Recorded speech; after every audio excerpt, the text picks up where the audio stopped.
President Biden's re-election campaign announced its biggest fundraising month yet since first launching back last April, as they raised $53 million in February.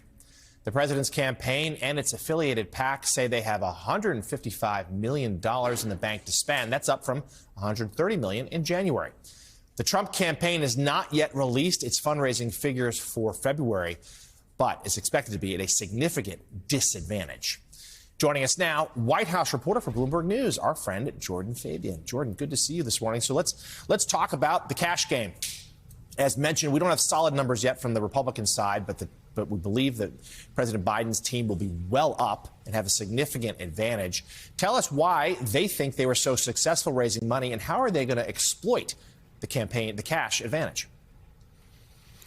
Well, thanks for having me on, Jonathan. And look, there were two big events last month. You had the State of the Union and Super Tuesday, which were rallying points for Democrats, particularly on Super Tuesday. The Biden campaign said they had a big bump on appeals based on Trump clinching the Republican nomination. So that tells you about how they're going to run this campaign, which is a choice election between Biden and Trump, trying to get it off of the theme of a referendum on Biden. And look, this cash advantage is going to provide crucial for the Biden campaign. They can run ads, they can staff up in battleground states, and the Trump campaign is going to be running from behind on that front. Yeah, really striking last week. The president was in Wisconsin, and his team announced they had like 40-something campaign offices open in that state. The Republicans don't have any. And that's added to the sense that Biden has some momentum right now. We haven't really seen the polls change, to be clear. But Democrats are feeling good. The president himself feeling good, and not just because it was St. Patrick's Day, which is his favorite day on the calendar. We heard from him address the age issue head on again with some humor at the Gridiron dinner this weekend. No cameras allowed. But Jordan, tell us a little bit more about how the president and his team are trying to navigate what is, polls suggest, is an obstacle. Look, this is, I would say, the biggest obstacle for President Biden heading into the election. And the first big swing you saw him take was the State of the Union.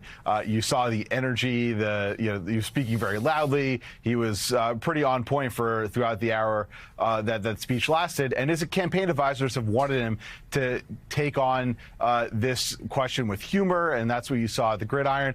And Democrats I talked to just want to see Joe Biden get out there more, get out of this cocoon that some of the White House staff had built for him, get out on the road and show voters that he is up to the task. That's the only way they believe they're going to break through. And so you have seen the president keep up this pretty heavy cadence of travel. He's going to be doing that this week on the West Coast, going to Nevada, Arizona, down to Texas. So look out for how he's going to be handling this issue going forward. And you're seeing the early stages right now. Yeah, Jordan, you took me exactly where I wanted to go next. Preview us a little more, if you will, what he hopes to do on this West Coast swing. It seems like it's a mix of some official events to talk about his accomplishments, but also fundraising, continuing to press that cash advantage.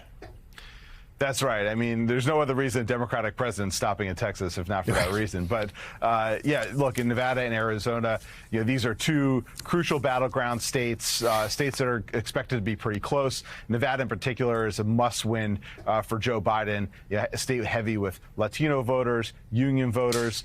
Campaign aides tell me they're concentrating very heavily on black voters there. So look for him to get out. He's going to be in Reno, Las Vegas, and speak to those communities. It's going to be a turnout election. He needs those core constituent groups to show up in November, and so he's looking to mobilize them now. And Jordan, let's talk about the contrast he's trying to draw with the Republicans who occupy the building behind you. We know that there's another government shutdown potentially looming. Tell us how White House aides are viewing that possibility, but also what we've seen is a far more aggressive stance from them and the counsel's office trying to shut down the Republicans' impeachment inquiry into the president.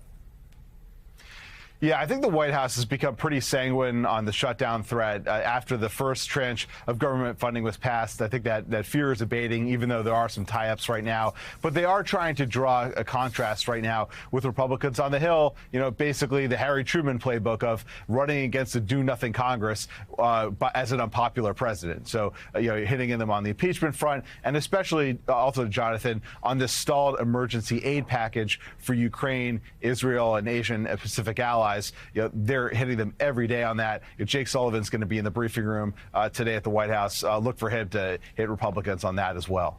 Yeah, and I think that's extremely important here is that, the White House still pushing for that aid to Ukraine. The president said that again when he was with the Irish Taoiseach, the prime minister, this weekend, and suggesting with Putin, now newly reelected, and we put that word in quotes, that this is a threat that's not going to go away anytime soon. White House reporter for Bloomberg News, Jordan Fabian, thank you so much for joining us this morning. And